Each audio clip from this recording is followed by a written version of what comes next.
दोस्तों, बचपन में हम सब से हमारे वालिदैन एक सवाल ज़रूर पूछते थे कि बेटा बड़े होकर क्या बनोगे, और हमारे दीवाने जवाबात हमारे वालिदैन को मुस्कुराने पर मजबूर कर देते थे। लेकिन वो बहुत कम जानते थे कि ये आगे चल के जो हम जवाब दे रहे हैं वो सच में जॉब्स होंगी। और आज की इस वीडियो में हम ऐसी नौकरियों के बारे में बात करेंगे जो कि आपको हैरान कर देंगी। सब्सक्राइब करें नवीद रिसर्च को और इस बेल के आइकन पर क्लिक करें लेटेस्ट इंटरेस्टिंग और इन्फॉर्मेटिव वीडियोस सबसे पहले देखने के लिए। दोस्तों, जापान वाकई एक मेहनती कौम है, इसमें कोई शक नहीं। ये इस बात को यकीनी बनाती है कि इसके तमाम लोग वक्त पर काम पर पहुंच जाए, और इसके लिए जापान ने लोगों को दूसरों को ट्रेनों में धकेलने के लिए भी मुलाजिम रखे हैं ताकि लोग अपने काम पर वक्त पर पहुंच जाएं।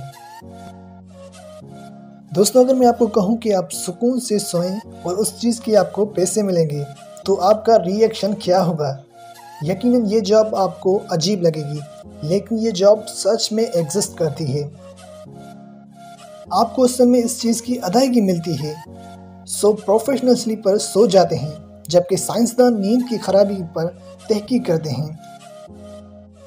शादी के मेहमान। फ्रेंड्स, अगर किसी की शादी में मेहमान कम हैं और वो अपने से रूठे हुए हैं तो वो किराए पर मेहमान भी खरीद कर सकते हैं।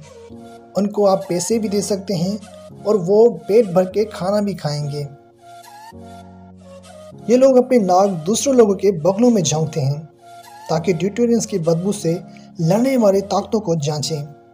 आप इसे बदबूदार जॉब कहते हैं, लेकिन असल में ये एक जॉब है। फ्रेंड्स, अगर आप बॉयफ्रेंड ढूंढते ढूंढते थक गए हैं और अगर आप चाहते हैं कि मुझे बॉयफ्रेंड 1-2 दिन के लिए चाहिए, तो आप टोक्यो चले जाएं, क्योंकि टोक्यो में अगर आपके पास पैसे हैं तो आप बॉयफ्रेंड रेंट पर ले सकते हैं।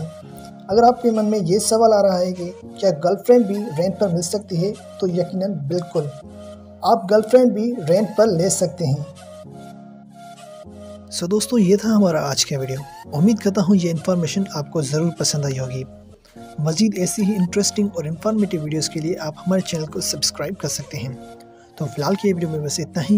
मिलते हैं नेक्स्ट वीडियो में, तब तक के लिए अपना बहुत बहुत ख्याल रखें और मुझे दीजिए इजाज़त। अल्लाह हाफिज़।